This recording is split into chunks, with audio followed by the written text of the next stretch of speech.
Non c'è da qua.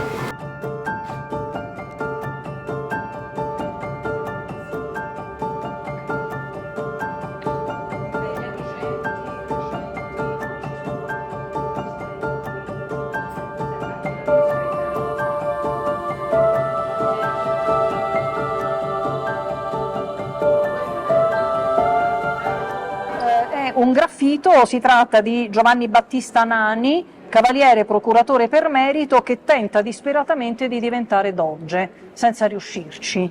Il poveretto si candida nel 1675 contro Niccolò Sagredo, che però muore nel 76, quindi non gli è parso vero, si ricandida una seconda volta, 1676, perde per la seconda volta con Alvise Contarini. Perché è curioso questo graffito?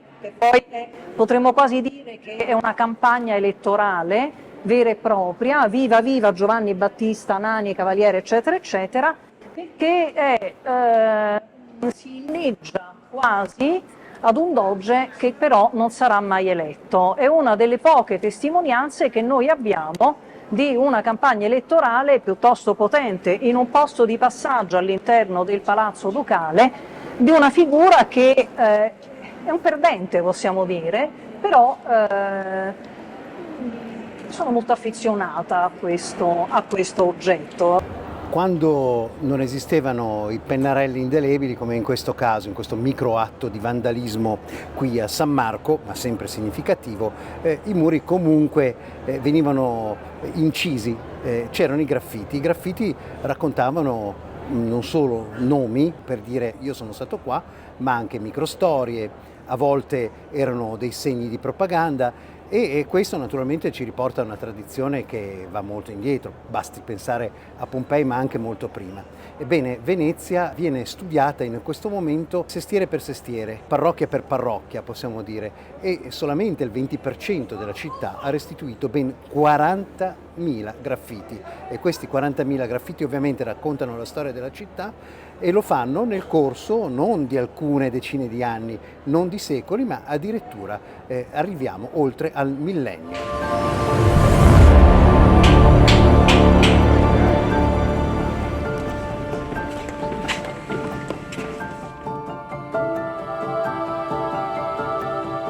A Venezia i graffiti sono ovunque. Solo a Palazzo Ducale i ricercatori ne hanno trovati oltre 20.000 e nel quinto della città che gli studiosi hanno scandagliato finora sono, come dicevamo, già 40.000. Le pareti parlano, con parole, simboli, disegni, i sotterranei, le celle dei piombi, le colonne, gli androni, le porte, le finestre, i cornicioni, a volte i tetti. Alcuni erano già ben noti, altri sono inediti e la ricerca dell'Università Ca' Foscari, con una collaborazione molto vasta, sta svelando una sorta di mondo parallelo, con risultati straordinari, come afferma anche il soprintendente Fabrizio Magani. Come ci è venuto in mente? Le devo dire che la cosa mi è venuta in mente in maniera, non vorrei dire casuale, ma quasi, perché mi fu chiesto di fare una riflessione sulla storia di Venezia nel tempo, Venice Time Machine per conto di Ca' Foscari. E io, che sono paleografa, mi immaginai cosa di meglio di un graffito. Ecco, alla fine nel vostro lungo lavoro, che è una ricerca che ha un nome, Vela, no? Che sta per? Venezia Libro Aperto. Noi abbiamo naturalmente dei graffiti di importazione, va bene, i graffiti di importazione sono quelli classici del Leone del Pireo, con queste bellissime iscrizioni che ci sono e sono una testimonianza non indigena, per così dire, non autoctona. Se il leone viene trasportato viene trasportato, però andando già a Torcello, va bene? Già nella Basilica di Torcello troviamo dei graffiti molto risalenti sulle colonne in greco e possiamo dire che orientativamente uno dei graffiti più antichi lo collochiamo nel X secolo, con buona possibilità di poter fare anche un piccolo risalire leggermente nel tempo. Quindi abbiamo 1000 anni di graffiti. Esatto. Che cosa ci raccontano? Non solo la storia di Venezia, raccontano la storia di Venezia, raccontano la storia di chi è venuto a Venezia, variamente e a vario titolo, commercianti, mercanti, turisti nel corso dei secoli, persone che erano attratte da questa città per varie ragioni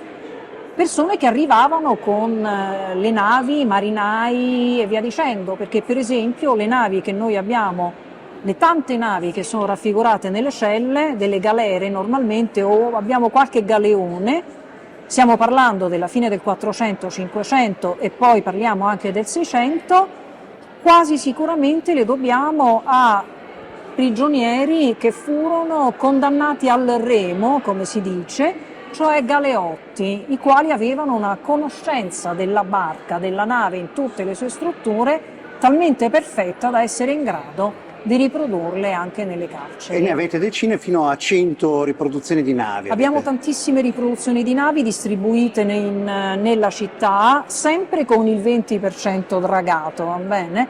Tenga conto che però abbiamo una consistente presenza di navi dentro Palazzo Ducale. Non solo dentro Palazzo Ducale, ma abbiamo anche delle navi che furono graffite nei pilastri oggi conservati nel Museo dell'Opera, quando furono poi rimossi nell'Ottocento e trasferiti a seguito dei restauri nel Museo dell'Opera.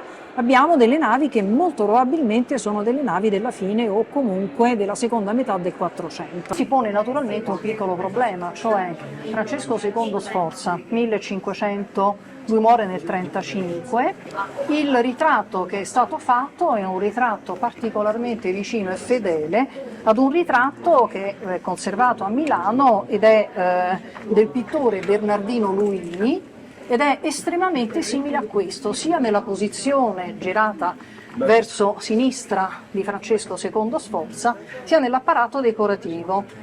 Naturalmente abbiamo fatto una serie di ricerche per capire eventualmente l'origine di questo punto comune.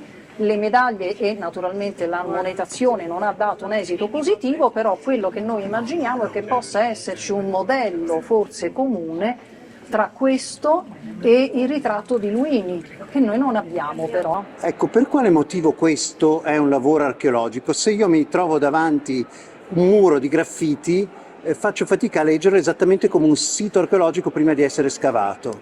Beh, perché noi abbiamo un approccio stratigrafico. Abbiamo un approccio, grazie alle competenze degli archeologi, di un archeologo che collabora con noi, facciamo una stratigrafia del graffito. Quindi sapete quando il tratto è stato inciso, dopo avete un termine esattamente, grazie anche alla collaborazione con UAV stiamo facendo anche delle campagne di rilievo in modo tale da poter capire quanto e quando è stato realizzato un graffito e quanto incide in profondità e vedere eventuali danni di un graffito sull'altro. Quindi si scava nei muri, si scava nei graffiti di fatto? Esattamente. È un'archeologia dei graffiti stessi? Esattamente. Noi facciamo un'archeologia del graffito, poi cerchiamo di renderla anche cromaticamente, cioè assegniamo a una prima cronologia un colore e poi a proseguire con gli altri colori che ci indicano il secolo. E come in archeologia ogni reperto è importante, non solo il mosaico a fondo oro? Per noi è tutto. Per voi è importante il Forza Venezia o Forza Roma? O Forza Roma scelta. e come la firma del grande artista che può emergere. Esattamente, per noi sono delle testimonianze importanti, preziose anche, perché la firma di un soldato americano mi racconta una storia molto precisa, un soldato inglese. Il marinaio che si ritrae con l'elmo dei primi del Novecento è un marinaio inglese che è stato qua a Venezia. Abbiamo per esempio dei disegni di sottomarini. Come vedete i graffiti non mancano da nessuna parte, ma ovviamente anche chi lavorava a Palazzo Ducale lasciava il suo segno, a volte vinti dalla noia. Per esempio chi doveva lavorare qui la tensione e nella guardia delle prigioni. Attenzione, qui ce n'è uno, lo vedete? Qua, sì, questi sono i piedini, questo è il soldato, queste sono le armi del suddetto, ne abbiamo uno qui. Diciamo che senza rilievi sono quasi... Sono invisibili, totalmente invisibili. Quindi mandando la luce radente, perché l'operazione che è stata fatta dentro Palazzo Ducale è di passare ogni singola superficie a luce radente. e poi abbiamo tutti i graffiti che troviamo sotto. Quindi di fatto è un lavoro archeologico in questo È punto. un lavoro che mette insieme le competenze archeologiche, le competenze di rilievo. Qui vedete il soldatino e vedete qui il surrilievetto, va bene? E qui vedete l'altro soldato. Il secondo soldato purtroppo è un po' sofferente. Il graffito spesso è figlio della noia. Non sempre. Io mi immagino i soldati di guardia. Beh, allora i soldati di guardia avevano varie occupazioni, la prima delle quali era affilare le armi sui muri, tant'è che abbiamo trovato per esempio in coincidenza di alcuni muri, balaustre e via dicendo dentro Palazzo Ducale le tracce di affilatura. Secondo il disegno dell'affilatura siamo stati in grado di ricostruire l'arma che aveva in dotazione il soldato che in quel momento stava realizzando stava affilando la sua arma. Qui, come potete vedere, ci troviamo di fronte a un vero e proprio palinsesto con scritture che risalgono al 36, ma alcune sono ancora più risalenti, dipende un po' dallo strato, multilingue, in alcuni casi multialfabeto, e come vedete ci troviamo di fronte, come è stato anche rilevato nell'ambito della conferenza, alla necessità di capire la stratigrafia dei graffiti in base anche alla profondità del solco. Una nuova narrazione della storia dell'arte di Venezia attraverso la ricerca dei nostri docenti e sicuramente l'atto da non trascurare è il fatto che questo progetto sia realizzato in collaborazione con l'Università IUAV. Quindi è un progetto che nasce dalla collaborazione fra i due atenei veneziani e coinvolge anche gli enti cittadini, i musei civici, il comune, la sovrintendenza. Altro aspetto importante è la partecipazione, l'aspetto partecipativo da parte dei cittadini. Qui ci siamo, come dire, impegnati con una stratigrafia. La stratigrafia ci fa vedere nella parte inferiore una lupa, nella parte superiore in rosso ben inteso, nella parte superiore un leone marciano. Lo riconosciamo perché attraverso il rilievo, vedete qui il leone, un pezzettino delle ali e un pezzo del codice, e la lupa capitolina nella parte inferiore. Ci siamo naturalmente chiesti che diavolo ci fa la lupa capitolina dentro Palazzo Ducale. Roma ha conquistato Venezia a sua insaputa, di Roma e di Venezia ben inteso. In realtà chi ha fatto questo disegno bastava che si affacciasse alla porta della carta, perché nel 1887 il monumento che voi avete sulla riva degli Schiavoni, adesso, a Vittorio Emanuele II, fu messo un modello, proprio qui all'uscita della porta, e sono presenti tanto la lupa quanto il leone marciano. In realtà ogni luogo di grande passaggio come Palazzo Ducale ha visto ogni singola colonna raccogliere gli sfoghi, a volte di un innamorato, a volte una semplice voglia di far vedere che si era lì, ma questo accade nel XXI secolo, purtroppo, nel XX, ma accadeva magari nel 400 e nel 500.